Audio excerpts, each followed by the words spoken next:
Hello everybody, slash anybody who might be watching. This is the 10th Life. We are going to do a Let's Play of Sword of the Stars, The Pit. This came out recently on Steam. I've been enjoying it so far. I'm going to let the little intro run here and talk over it. I don't think it says anything. My speakers are all the way off, so I'm not sure, but I'm going to do the tutorial in this first episode. This is partially a test for my setup. This is my first ever Let's Play, so I want to know how my sound is doing. I want to know how my video is coming out. So give me feedback. If anybody watches this, please let me know. How's the video quality? How's everything? Anyway, this is a game I picked up recently. It's been pretty fun. I don't want to use the term, roguelike to describe it. I know people get up in arms about that. I don't have enough history with that term to say. Anyway, it doesn't really matter. This is a game where I believe it's procedurally generated levels, permadeath, all that good stuff, so all of those elements. It can be easily compared to Dungeons & Dreadmore, of course. I think it often has been already. And that's an apt comparison, honestly. They're pretty similar games. Not too much differential, except for, obviously, this one is set in a sci-fi environment, which I find a little more appealing. It is still turn-based, same basic mechanics there. Sorry if you heard that little noise. Something fell on my desk. Anyway, here's the intro screen. You'll notice it looks very NES to me, which I dig. It's like kind of a polished version of old school graphics, which, tugs at my heartstrings, makes me think of childhood. So, let's get going here. I am, like I said, just going to do the tutorial. There's some pretty heinous voice acting in this tutorial. However, I assure you, there's very limited sound past this tutorial, so don't worry about that. If you don't like it won't last long. There we go. Move it or lose it, ape. I will do just that. I'm not gonna sit here and make you read all of the directions. Like I said, this is kind of a test run for my setup and for me to kind of get used to talking to myself. So, needless to say, I've just grabbed a bunch of gear there. It's kind of our starter gear. I want to make sure that is equipped. And this is just tutorial stuff to kind of get you a primer. There are 3 classes in the game normally you would pick from when starting a game. Tutorial just has the one guy, so nothing to choose there. But depending on who you pick, they'll start with different gear, different abilities, obviously. And, there's that RPG element of you're leveling up, you're putting skill points into things. And, I can't get this door to stay open. Okay, survival skills. Some bread. That's excellent. Similar to Dreadmore, you can eat in this game. However, it's not optional here. It does nothing for your health. It raises your... Actually, I can't remember what the deal is in Dreadmore, if it's optional or not. It doesn't really matter. It's not what I'm talking about. It will raise your hunger bar, which let me craft myself a sot switch here. I'm not sure what that means, but it's a sandwich, clearly, by the picture. Complete that. Make sure don't leave it sitting on the ground there. If I can skip through here and pick that up. So this one over here, I don't know if you can see my cursor. My cursor might be hidden, but on the lower left corner of the screen there are 2 bars. The red is obviously health. The blue is our hunger meter. It just kind of, well, that guy explained it probably better than I did, but it will go down as time goes by. Honestly, I've been playing on medium, and I've done, 3 to 4 run-throughs. I haven't survived nearly long enough to run out of food. I've come close a couple times, but then eventually something nasty kills me before it really becomes an issue. So, it's a nice little mechanic stuck into the game that, let's just say, I haven't really had an experience with yet. So, here's our different items down here right now. Just punch, pistol, knife, pretty obvious. He wants me to knife this, right? He's gonna be mad at me. Sorry, buddy. Alright. Well, I guess I won't be knifing that one. Whatever. I know how to do it. I played the game.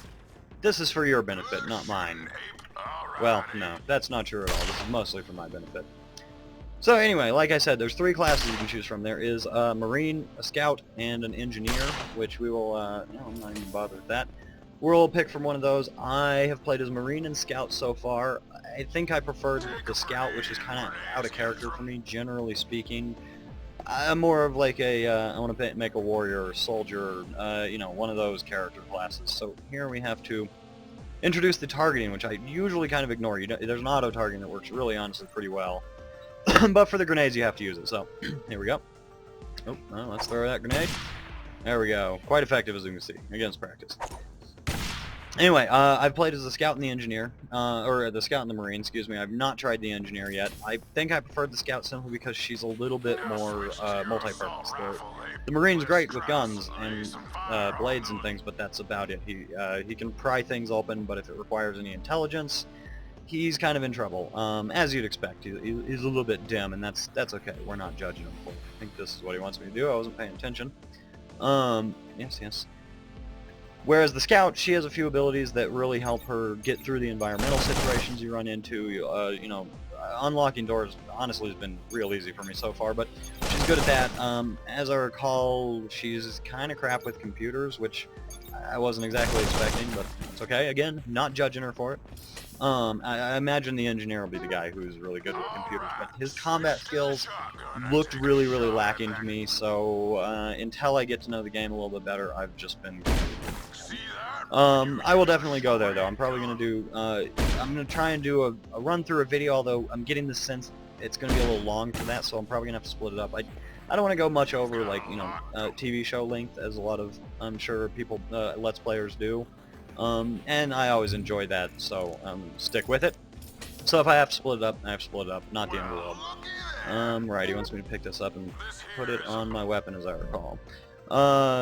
So these are some of the cool little bio mods you can do. They are, if you've played Binding of Isaac, they're kind of similar to the pills in that you don't know what they're going to do, and I don't actually think there's any pattern or reason to it in this either, because that was a different color the last time I did this playthrough, or this tutorial rather, and I picked up the same improvement in one of my playthroughs that was definitely not that color, so I think, I'm not sure, I think it's just totally random. They can do like absolutely terrible things to your weapons, I hear. I haven't had it happen, but it's just a random crapshoot, so you stick the quarter in, pull the slot arm, and you see what happens. So I believe, oh, medkit is what he wants me to do, right, I didn't actually take that much damage, but they're making me use it anyway. After playing through it, like, hurts my soul to pointlessly use this medkit. That could come in handy someday. There's a medbay, I'm sorry, I'll go back, but this little diamond on the door at the bottom of the screen, if you can still see it, indicates that that is a trapped door. The weird thing is, trap is kind of a misnomer in this case because they don't always do bad things. Some of them heal you, even. Some of them increase speed. I'm still trying to figure out if the colors actually correspond to what they do. I mean, red is bad. I think that is a sure thing, but I've seen two different colors cause the speed boost, so I'm not sure what's up with that. But here we go. That is the conclusion to my tutorial. And, oh, they want me to open the SOTS decks. I don't know what that SOT means. I'll have to Google that or something so I can be a little more in the know. You can see I'm using the mouse for menus and such. You can basically navigate this game only with keyboard, and you can probably do the menus too. I just haven't been. Force a habit, but you don't. There is no use for the mouse in gameplay that I can tell, which I kind of like. It simplifies things. You don't accidentally drag things to the wrong place, stuff like that. So I'm gonna do our little floor exit. This is again, if you played Isaac, let's jump on down.